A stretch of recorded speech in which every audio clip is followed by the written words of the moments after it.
Qu'est-ce que tu dirais que ça prend pour être un bon planif? Je pense que ça prend de la curiosité. En fait, c'est vraiment important la curiosité. Ça montre la capacité de vouloir en apprendre plus. On est dans un système financier qui est assez complexe. Donc, le fait d'être curieux, ça va me permettre d'en apprendre plus. Donc, faire plein de formations continues, ne serait-ce que, tu sais, les gens distribuent pour une institution financière ou pour peu importe quel cabinet. Donc, oui, il y a de la bonne formation à l'interne, mais il y en a aussi à l'externe. Donc, je pense que de cette curiosité-là d'aller chercher de la formation externe, je pense que ça peut être vraiment intéressant. La formation, c'est le cœur, je le dis tout le temps, c'est le cœur de la profession. À chaque jour, j'en apprends de nouvelles connaissances, puis j'encourage les gens de toujours en développer. Puis ça change tout le temps. L'environnement, il change continuellement. Il y a tout le temps des nouvelles lois. La fiscalité, la loi de l'impôt augmente à chaque année, tout le temps des nouvelles pages. Donc, il faut être curieux, il faut vouloir apprendre davantage. Vraiment, la formation, ça nous permet de rester à jour, mais encore là, d'aller plus loin. Parce que justement, il y a des expertises, il y a des fois des gens qui ont des besoins spécifiques, mais il faut être capable de bien les servir. On n'a pas de limite, donc je ne vois pas pourquoi les gens se limitent.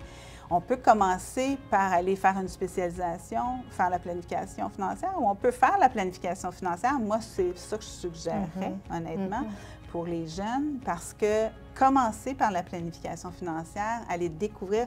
Moi, je n'avais pas de bac dans mon temps, où je pouvais voir tous les volets. Mais là, c'est comme avec nos enfants, on leur fait essayer toutes sortes de sports ou toutes sortes d'activités. Bien, c'est la même chose en planification. Quand on entre dans ce domaine-là, on va voir ce qui nous plaît le plus.